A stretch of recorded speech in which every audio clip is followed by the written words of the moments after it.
Thank you for staying with us. And if you're just joining us, the show is Report Desk Africa and the station is News Central Television. Now, we're going to be starting from North Africa with a not too pleasant story. We're talking about the devastating natural disasters that hit the northern part of the continent, talking about the flood in Libya and the quake in Morocco. Now, these are natural disasters that these two countries haven't witnessed these kinds in certain years, possibly even in decades. Now, for Morocco, we know that 3 days of national mourning was declared by King Mohammed VI, and over 2,000 people are now known to have died, with at least 2,000 more injured, while search is still ongoing for survivors and sadly for bodies. While over 300,000 people in general were affected by Friday night's earthquake. Houses have been cracked, some destroyed, and it's just been a very, very terrible sight in both countries. While our prayers and thoughts go out to the relatives and family members of those who have lost their lives, we also pray for the country and hope that it is restored in good time. Now let's take a look at this report that was put together by our very own Adesewa Odusoga. Hungry, scared and bereaved. It is a mixture of emotions for these Moroccans who were lucky enough to survive the deadly earthquake that had cost the lives of more than 3,000 people so far. They are struggling to find food, water and shelter as the desperate search for the missing continues in remote villages. They have now resorted to sleeping on the street through the cold night on empty stomachs with hopes of finding their missing loved ones.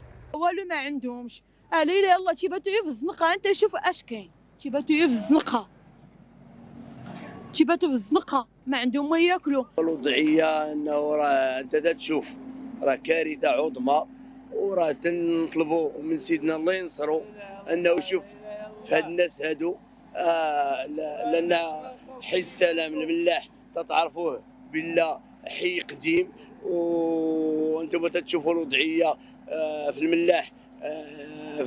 At least 300,000 people were estimated to be affected by the disaster, according to the United Nations. The Friday night magnitude 6.8 quake left the homeless fearing for more aftershocks. راه الناس ناعسه في ديورها وناعسه في البرطمات ديالها وناعسه في الفيلات ديالها والناس هنايا تتعاني. حنا ما تيهمناش الاعانه الماكله، حنا ما بيناش الماكله، حنا بينا البديل. Amidst calls for help from neighboring countries and the international community, residents are worried about the damage in hard-to-reach communities with the worst destruction.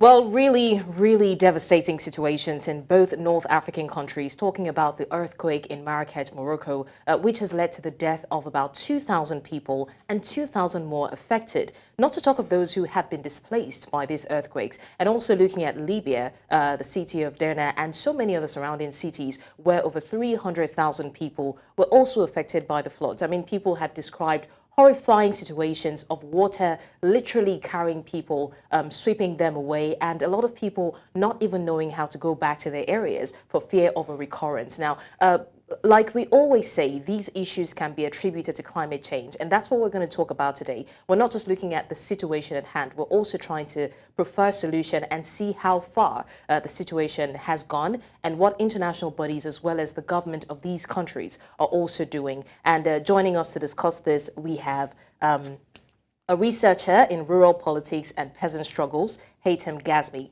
Haithem, thank you so much for joining us. Thank you so much for hosting me. It's a pleasure to have you join us, Haithem. Now let's delve straight into the matter. Now we're looking at earthquake in Morocco, the flood in Libya, which are both very devastating situations like we've mentioned earlier. First, I would just like to ask you what your thought is on these situations. I mean, things have gotten really out of hand, and at this point, we're just really hoping and praying that this kind of situations do not repeat itself. But logically speaking, we cannot exactly avoid such disasters in coming days. So what exactly would you make of this entire situation? First of all, I want to express my condolences for the people who are victims of these disasters. Second, it is true that we can't stop nature from being violent sometimes, but I need to point out that for any disaster, there are two main factors that can or cannot make casualties bigger or smaller. The first one, for sure, is the intensity of the natural disaster. And the second is the infrastructure and the human intervention to prevent or to save the people from these disasters. So what's happening right now in Libya and Morocco and any other place in the world is that nature is becoming more violent due to climate change, which is a man-made phenomena. And governments and authorities are not ready to adapt with these violent phenomena. The problem is, I need to recall that Libya has been living a civil war on and off for like 12 years. And the infrastructure, as I mentioned, as an element for the increase or decrease of casualties, was bombed by NATO forces since 2011. And in Morocco, the political and economic system developed there is a very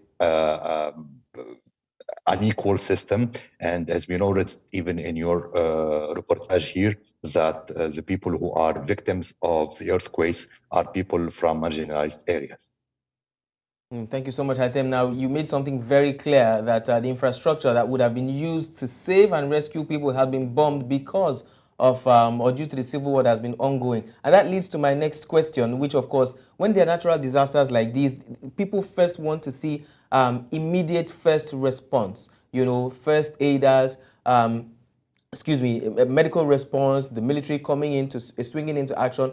But in cases where, like you mentioned, some of the infrastructure that should have been put in place to rescue people has been destroyed because of things ongoing, one can only wonder what will be the fate of these people. So my next question, you know, do you have any idea, you know, what the immediate response was in both Morocco and Libya? If that was good enough, would it have been able to save more lives maybe? Yeah, for sure. Interventions always save more lives, and interventions always like prevent further implications of any disaster, because as we know, like earthquakes, they have like comeback vibrations, and floods, they are continuous even for days and even for a week. So if we save people on time, we can prevent that. The thing is, right now we are talking after the disaster, but especially for the flood in Libya, it's something that we could have prevented, because first of all, the cyclone or the phenomenon that happened in Libya was coming from Greece and from Turkey through the Mediterranean for like almost 10 days. So we have meteorological technology and meteorological science to prevent and to predict this catastrophe. So it could have been like prevented at least by evacuating people or by blocking the roads of water, any technical thing that like that responsible people and like specialists know how to deal with. All right, Haithem, we currently understand that there is a situation in Libya where power is similarly being split between two political rivals. Now, talking about Morocco, we know that at some point, international aid was halted, and that's because they wanted to put things in order and allow the aid, to circulate around effectively. But in Libya, although we know that some countries have offered aid, do you think that the political tension in the country currently will hinder any of that aid from reaching the places that it's supposed to get to? Yeah, of course. Like political tensions and political decisions and political choices are, in our times, the determinant of any human intervention or work against disasters, etc. Because we have an advanced technology, relatively the most advanced technology on Earth. We have like science, we have specialists, we have like everything, but it is always and like oftentimes the political decisions and choices and intentions. All right, thank you, Haithem. Just before we let you go, going to Morocco now, and we know that we've seen this happen in other regions that have suffered from earthquakes, where, especially when it's of large magnitude, like this one we've seen, over 6 magnitude of over size 6, there could be other shock waves that could cause, recurrent earthquakes. It could be smaller tremors or even bigger ones. Do you think enough is being done to cater for the people in that area so that, God forbid, if there are other shock waves resulting from this earthquake, they'll be better taken care of? The situation in Morocco is very opaque because information lacks a lot, and there's like an understandable thing happening in Morocco. The government refusing aid from a lot of countries. Until now, I think they accepted only 4 countries for aid.